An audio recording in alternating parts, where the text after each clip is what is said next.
Peygamber sallallahu aleyhi ve sellem Efendimiz Hazreti Ali aleyhisselama buyuruyor: Ya Ali, men tealleme ilmen liyumari bihis sufaha ev yücadilu bihil ulema ev liyed'un nâse ilâ nefsihi fehuve min ahlin nar.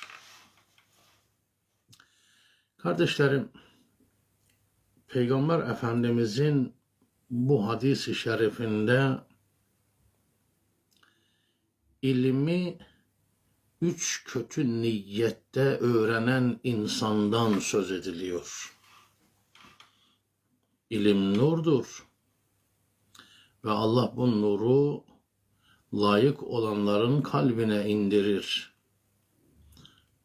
El-ilmu nurun yaga'uhullah fi kalbihi yaga'uhullah fi kalbihi men yaşa. İlim nurdur, Allah o nuru dilediğinin kalbine indirir. Ancak nur olan ilmi insan kötü niyetle elde etmek isterse, kötü niyet ile elde etmeye himmet ederse, gayret gösterirse bu alanda, işte bu hadiste kötü niyet ile ilmi elde eden 3 zümreden söz edilmiştir. Evvela müminler, insan ilmi kendisi için elde etmeli. İnsan ilmi kendisi amel etmesi için elde etmeli. Ben bir şey öğreneyim, öğrendiğime amel edeyim ve o ilim ve amel neticesinde dünya ve ahiret saadetine nail olayım. Birinci etapta insan ilmi kendisi için öğrenmeli. İkinci etapta insan ilmi bu amaç için öğrendiğinde, ikinci aşamada insan öğrendiği ilmi lillah, Allah için, Allah rızası uğruna başkalarına öğretmeli. Başkalarının da ilim öğrenmesine sebep olmalı. Başkalarının da öğrendiği ilme amel etmesine vesile olmalı.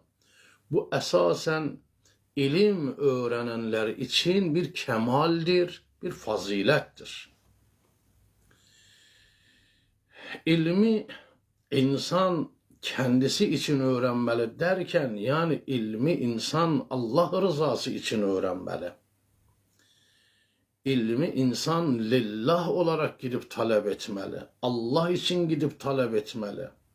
Allah'ım, ben senin rızan için gidiyorum. Senin dinini öğrenmeye. Senin dinini birinci aşamada kendim için öğreniyorum. İkinci aşamada senin dinine inananlar için öğreniyorum. Ben senin dinine inananları senin dinine agah etmek, bilgilendirmek, onları bilgilendirmek için senin dinine, helaline, emrine, farzına davet etmek, yani sana davet etmek için bu ilmi öğreniyorum. İnsanları sana davet etmek için ilmi öğreniyorum. Birinci aşamada Allah'ım senin rızan için kendim amel edeyim, öğreneyim, amel edeyim. İkinci aşamada senin rızan için insanları senin dinine davet edeyim. Bakın, ilimdeki yegane hedef, yegane gaye, yegane amaç bunlar olmalı. Ama insan ilmi bu hedeflerin, bu gayelerin dışında öğrenir ise evet o insan ilim sahibidir ama peygamber varisi değildir. O insan Peygamber Efendimizin şu hadisinin dışındadır. El-ulemâ'u veresetul enbiya. Alimler peygamberlerin varisleridir. Bu kavramın dışındadır. Neden? Çünkü öğrendiği ilim vesilesiyle insanları peygambere davet etmediği için, insanları hakka, hakikate davet etmediği için, insanları Allah'a davet etmediği için, insanları marifete davet etmediği için, bunların görüntüsünü vererek insanları kendisine davet ettiği için böylesi bir ilim sahibi şeytanın temsilcisidir. Şeytanın hizmetkarıdır. Çünkü şeytan da alimdi. Şeytan da çok büyük alimdi hem de. Ve aynı zamanda meleklerin imamlığını yapmıştı. Cemaat imamlığını yapıyordu meleklere.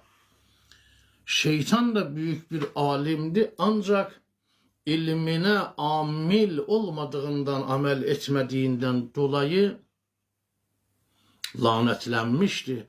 İşte kendisine davet eden alimler, alim demeyeyim de ben öylelerine, kendisine davet eden ilim öğrenenler, ilim öğrenmişler ama Allah'a davet etmiyorlar, hakka, hakkaniyete davet etmiyorlar, kendilerine davet ediyorlar. Hakka davet etme görüntüsü veriyorlar. Allah'a davet etme görüntüsü veriyorlar. Ama gerçekte hakka ve hakkaniyete, marifete, maneviyete, Allah'a davet etmiyorlar. Bunu nereden anlayabiliriz? Bunu şuradan anlayabiliriz. Bakın, şuradan anlayabiliriz. Bir insan söylemleriyle eylemleri bir değilse, söyledikleriyle uyguladıkları çelişiyor ise bu insan ilim sahibi bir şeytan temsilcisidir. Bakın, ilim sahibi bir şeytan memurudur. Bir insan takva deyip takvasızlık yapıyorsa, bir insan ihlas deyip riyakarlık yapıyorsa, bir insan birlik, beraberlik, vahdet deyip her gittiği yere tefrika götürüyorsa, her gittiği yerde tartışmaya sebep oluyorsa, insanların kutuplaşmasına sebep oluyor ise, bir insan 14 asır, 15 asırlık Kur'an'a rağmen, hadislere rağmen, sire-i ulemaya rağmen, akli delillere rağmen bir insan mektebinin 15 asırlık kökleşmiş inançlarının aksine konuşuyor ise, bir insan muçtehid olmadığı halde fakihlerle ters düşüyor ise, muçtehitlerle ters düşüyor ise, bir insan fıkhi konularda muçtehid olmadığı halde fetvalar veriyor ise, helali haram edercesine, bakın haramı da helal edercesine fetvalar veriyor ise, fıkhi konularda muçtehitlerin fetvalarıyla dolayısıyla muçtehitler de ters düşüyor ise, söze de geldiği zaman hayır ben de işte şu kavramlara bağlıyım, Allah'a, Kur'an'a, peygambere, 12 imama, muçtehitlere, ama bu sözü söylemden öteye geçmiyor ise, sadece söylemde kalıyor ise, böyleleri maalesef ki insanları kendilerine davet edenlerdendirler. Yani tribünlere oynamaktalar. Tribünler. Sosyal medyada 3-5 tane benim düşüncemde olan insan beni alkışlasınlar. Bravo hocam, bugüne kadar senin gibi hiç kimse bu gerçekleri açık bir şekilde dile getirmedi diyerek bunu pohpohlasınlar, alkışlasınlar. o pohpohlamaların, alkışlamaların sayısı çoğaldıkça efendim bu şekilde kendilerine davet edenlerin de hezeyanları çoğalıyor maalesef.